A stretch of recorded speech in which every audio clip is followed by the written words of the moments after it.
Hey folks, and welcome to the Carmel Tones YouTube channel. I recently posted a video demonstrating a few of the different tones I could get out of a Bad Cat amp and a Fender Strat. I really struggled with finding a combination of settings I was happy with. I really just wanted three basic settings. I wanted a nice, rich, clean tone, a slightly overdriven rhythm tone, and a more heavily overdriven lead tone with some good sustain.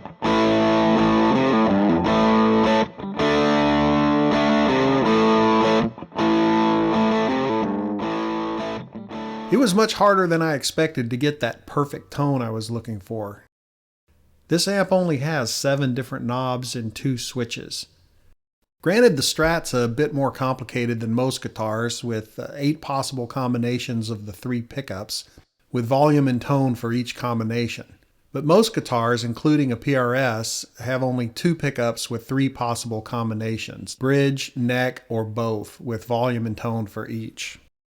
So I was thinking it would be interesting to calculate just how many possible settings there are mathematically, using the simpler PRS as an example.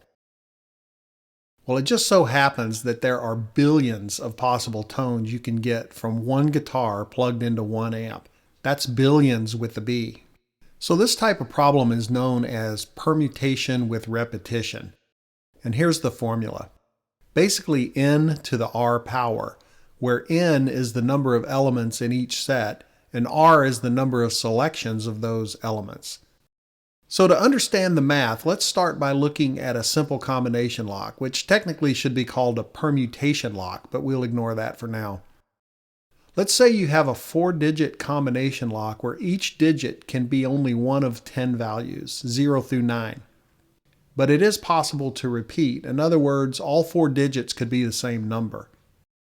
The total number of unique permutations you can have is simply the product of the number of possible choices for each selection. 10 times 10 times 10 times 10, which is 10 to the 4th or 10,000. That's a pretty secure lock unless you use something obvious like 1, 2, 3, 4. So let's look at the amp like a combination lock, with each knob or switch unlocking a number of different tone selections. To make this simpler, let's assume we can only discern 10 different levels for each volume or tone knob. In fact, there are many more since each knob is an analog potentiometer. So here are the controls on the Bad Cat Cub 4 30R. If you'd like to see a description and a demo of these controls, check out my demo of this amp with a PRS guitar. I'll put a link to that in the description. So let's look at the knobs first and then come back to the 2 switches. So from left to right, you have gain, continuously variable, but we'll assume 10 possible settings. Depth, this is a 4-position switch. Bass, we'll also assume 10 settings. Treble, another 10 settings. Reverb, 10. Cut, also 10. Master, another 10 settings. The preamp tube is a 2-position switch for selecting either the 12AX7 or an EF86.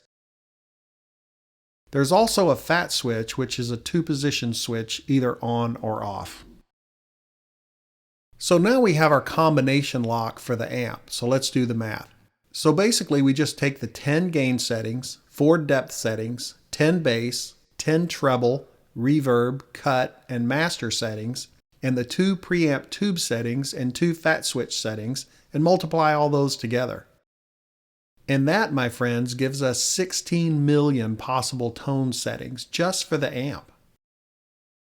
Now let's add the guitar.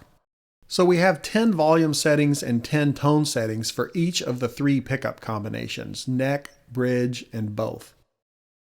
That gives us a total of 300 new tone permutations in front of the 16 million we had for the amp. Now our combination lock has 4.8 billion choices for unlocking any specific tone.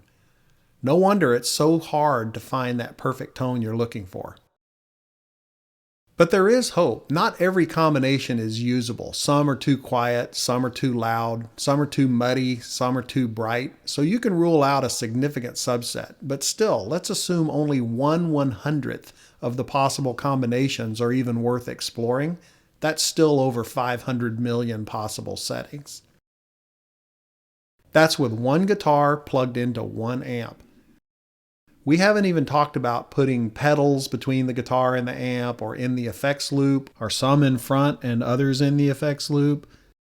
So the moral of the story is, cut yourself some slack, find a few tones you like, and make some music. If you get bored, start tweaking. You'll never run out of options for finding a new sound. But keep in mind, you may never find that one perfect tone you're looking for. But that's what keeps the music equipment industry in business. So please check out some of my other videos on this channel and hit the subscribe button and bell icon to be notified of any future videos. So good luck in your search for the perfect tone, and thanks for watching.